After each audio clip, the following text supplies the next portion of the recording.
Hello, I'm Dwight Norris of FishingNetwork.com, and it is a new year, 2024, and I wanted to enlighten you on some things that's going to be happening that you've already seen at FishingNetwork.com. First of all, there are some changes. One, there's now a Fishing Network store where you can get cheap and rebated prices on several products. Some will be my own, specifically curated for a audience that I have been hit with questions over and over again. I'm ignoring foolishly, but now I see the importance, and I'm going to be doing that.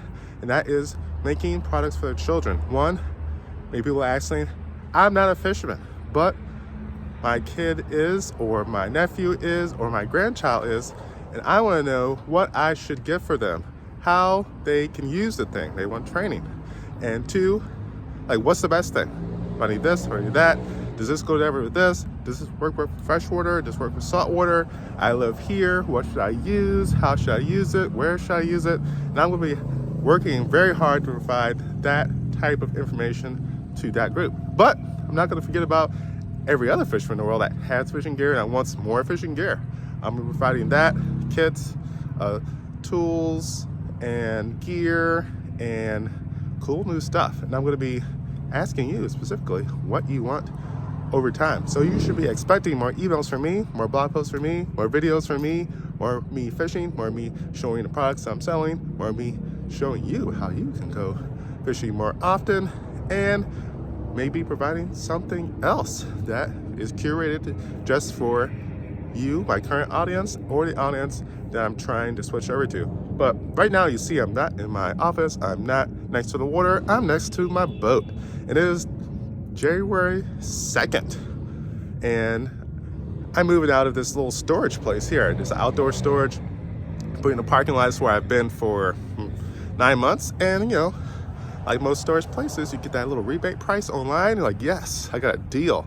And then it goes up, and then you're like, I guess I could pay for a little while. But now it's been too long, and it's gonna be sitting here for quite some time. I'm in New England, so it's not getting warm for a while.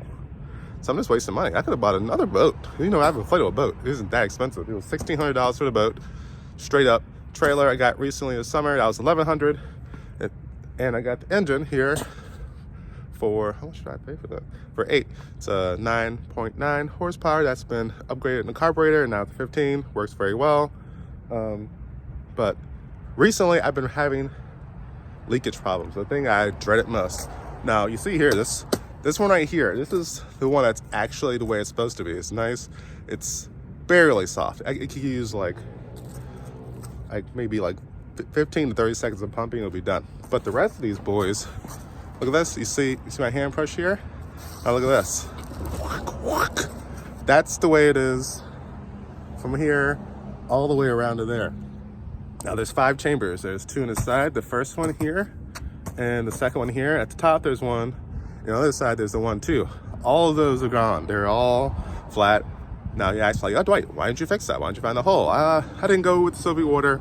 I just straight up got the little crank thing for the Hauke's Robert valve, unloosened them like all the way, cleaned out the little turn screws, and then retightened it. And I was like, boom. That's probably it. That's 90% of the problem. But no, I pumped it up, and then the release valve started releasing for longer than I would like. So I'm wondering if the release valve is my problem. But if it was, then this one wouldn't be still hard. It would be all of them, because that's where it releases from, I believe. But I'm gonna have to spend some time when it gets a warm day in winter. Probably not. Probably in the spring, when springtime fishing comes and people get happy again. I'll have to go through this and find out the real problem. And it may be a leak. And if it is, I hope I can fix it. I have stuff to fix it. I have the glue, I have the patches, whatever.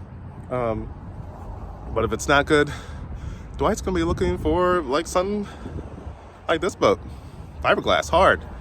No leaks, because it's not filled with air. Now, air-filled boats like Ribs, which have a rigid bottom, they're rigid inflatable boats, they have a rigid hull.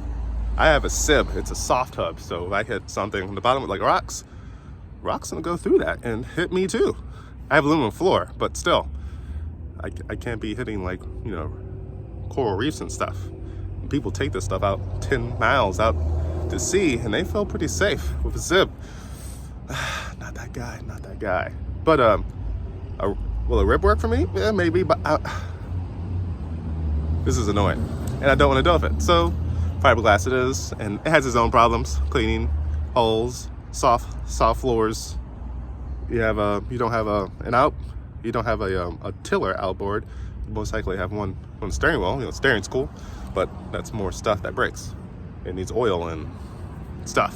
So this is my adventure, my problems, and I'll be talking to you about this and other things that I'm going through, and probably dealing with this thing. Probably won't start. Probably have to put some of that carburetor cleaner stuff in there, and there's always something. Like my old landlord said, when you buy a house, there's always something going wrong. So I'm Dwight Norris at fishingnetwork.com, and I'm hoping you can maybe do some winter fishing. I'll be doing some of that, and maybe you might have to wait till spring. Maybe you have a child or someone you know who has a friend has a child and needs some help, doesn't know what they need to go fishing, needs a kit, needs a rod and reel. I'm going to be providing that, and you'll see it very soon.